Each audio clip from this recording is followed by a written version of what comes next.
are all doing well and staying healthy. I want to help you see how you can use the Francophone experience to help you with the remote teaching or this distance learning that we are being challenged with at this time. I want you to see that we can focus on a few different forms of communication, even with one resource or one link that you would have the students go to or provide for them. So if we're looking specifically here at these interpersonal speaking activities, these are great activities that you can do remotely, and the students can record themselves and post the video to Google Classroom, for example. But these can also be used as writing activities. You could start by saying, I want you to write out your answers for questions 1 through 10, or maybe pick some. Do you want to talk about telephones or computers? And then have them write their answers where you can see them and give them some feedback with that writing, and then go forward with it and have the interpersonal speaking aspect. And this you could do where the students talk with you or with each other and record it and post it into Google Classroom. There are many resources that will allow you to talk face to face with a student if you would prefer to do that. Also, when I'm looking at these guided questions, I always try to tell my students, don't let these questions hold you back. You're not doing this, it's not an interview where you're going to go question by question by question. Talk about what you want to talk about. If you like playing video games and you want to talk about which ones you like, or if they are the same games that your partner likes, then you can focus on video games for a while. Or smartphones. Maybe if they have a smartphone, what are the apps that they have? If they don't, what would they like to have? Or what have they seen being used? Or what does their sister do with hers?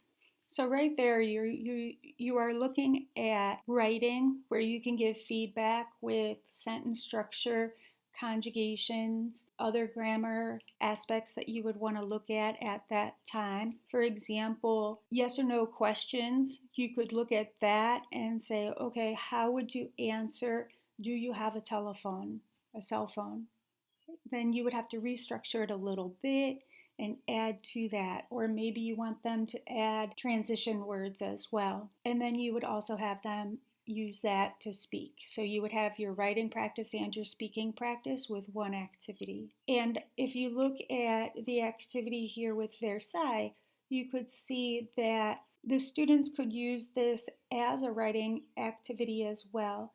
So you could have the students research one of the castles and then write about it. They can write an essay, if you will, for the presentational writing. They could take all that information that they learned and put it into an essay format. They can submit that. You could give them feedback on it, or they could submit it as maybe a quiz or a test. You could also then have the students take that information and gathering the culture, focusing on the grammar through writing and looking at speaking. They're taking all that information and then presenting it to the class.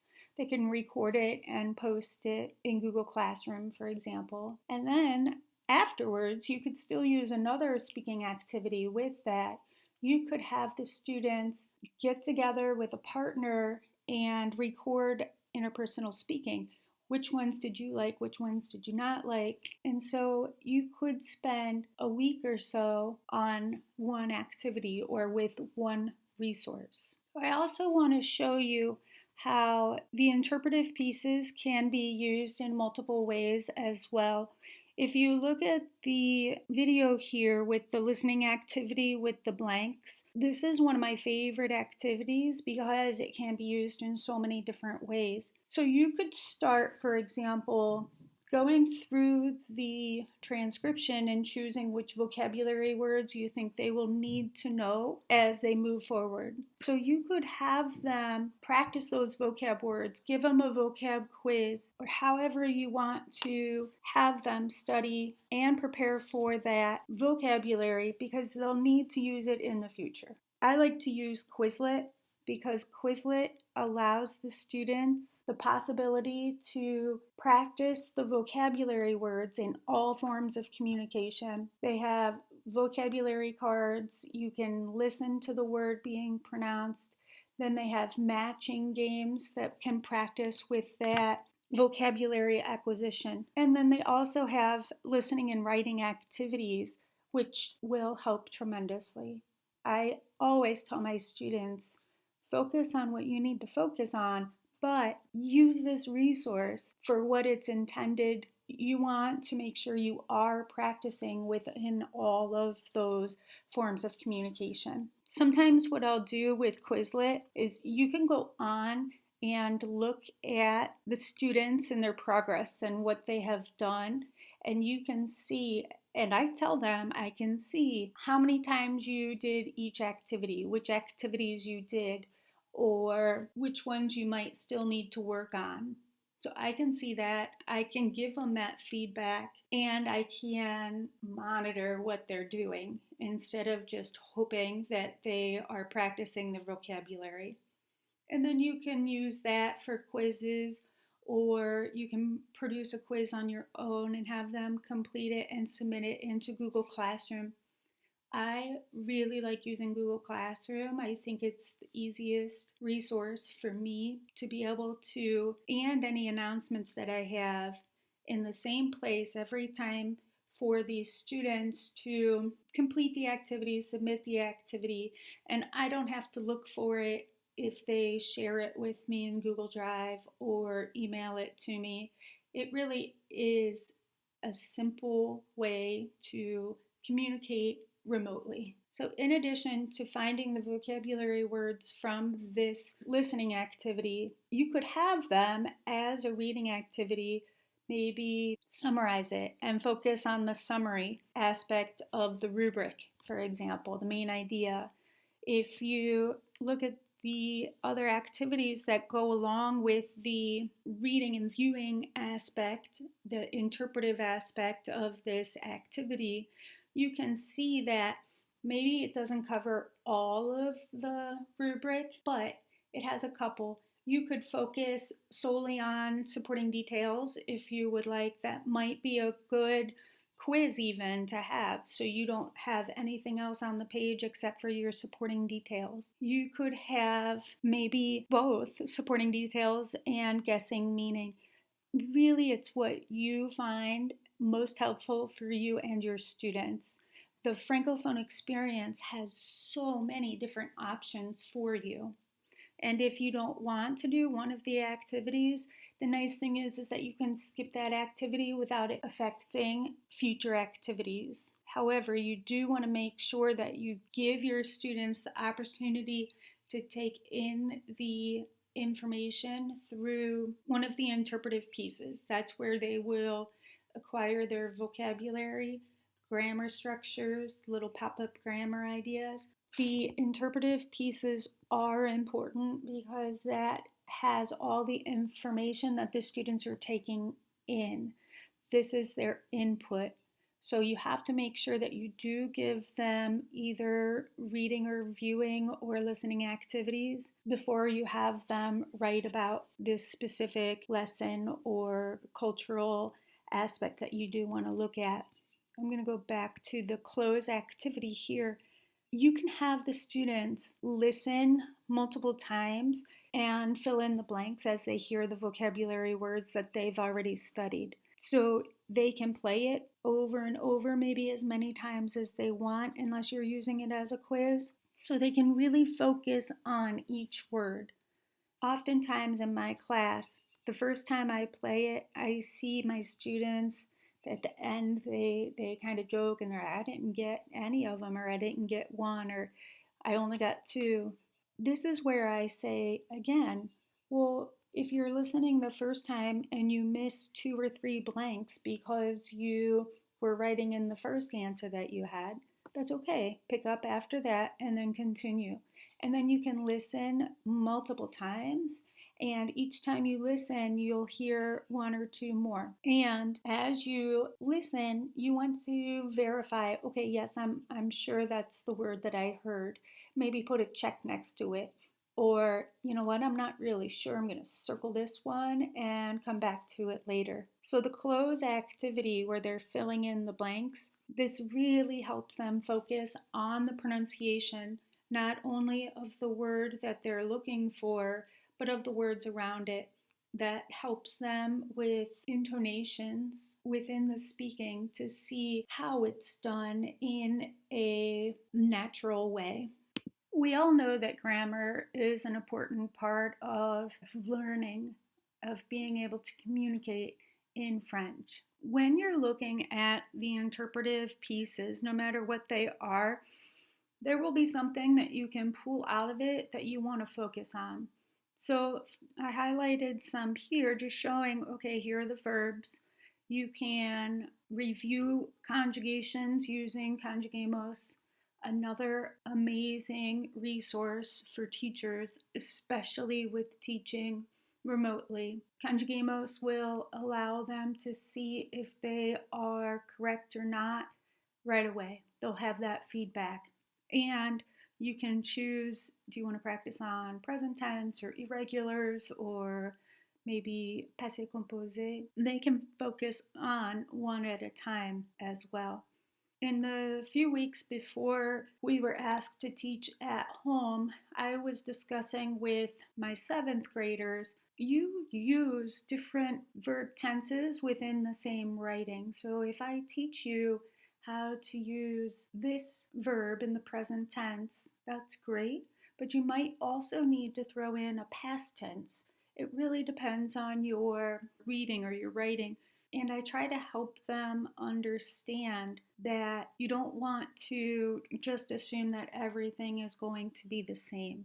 And they might come across something that they don't know, right? If we've only focused on regular forms, ER verbs, and you have some irregular vocabulary words in there that you want them to focus on, they can go into Conjugamos and select only the verbs that they would like as well. If they only want to study read, write, and say, then they can go in there and do that. The one caution, suggestion for you is to tell them, don't ever practice all irregular verbs. If they go into Conjugamos and select all irregular verbs, it will be very difficult for them and counterproductive because they'll feel like they can't do it. So after they get into whichever category you want them to focus on, you can tell them to make sure that they go into the settings and change it to only the verbs that they want to use.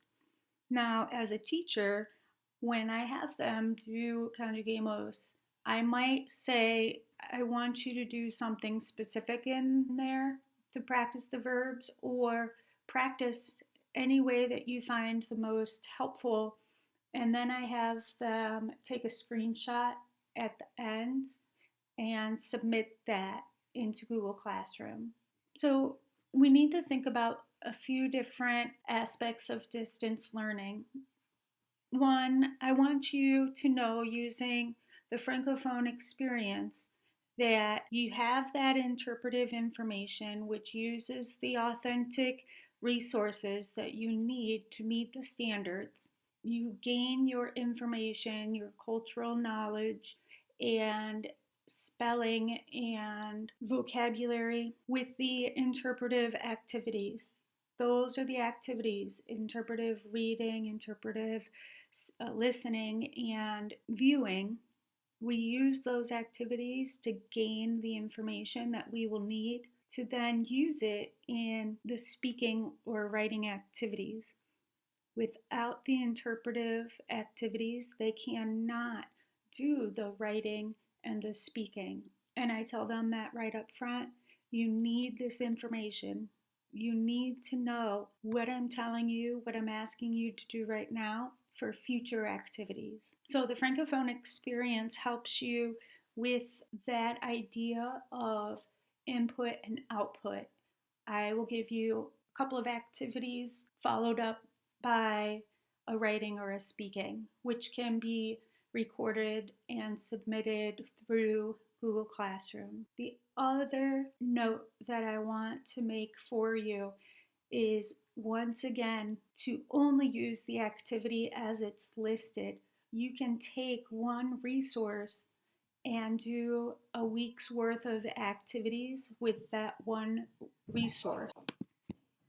Using the activities in multiple forms of communication really helps to keep everything together and make your activities flow through the week. Give them purpose. I want to show you here with input output. So there are a couple of readings followed by a writing and speaking. You have a reading followed by a speaking and writing. You have these interpretive pieces followed by the either interpersonal or presentational pieces. So even if you are not doing all of the activities, you should try to make sure that you are allowing them the opportunity to gain the knowledge with an interpretive piece before the writing or speaking. I really hope this helps. If you have questions or need advice or help on something with the Francophone experience activities or units, please feel free to contact me through LinkedIn and I will respond as soon as I can. I do want you to remember this is new for me as well, and as I go through, there might be extra tips that I learn from my own personal usage of the resources. And if I find something that could be beneficial for you as well, I will put it into LinkedIn. I will make sure that I share all of the beneficial notes that I make along the way. Thank you for listening to my explanation of using the Francophone experience with the distance learning. I hope it goes well for you. Thank you.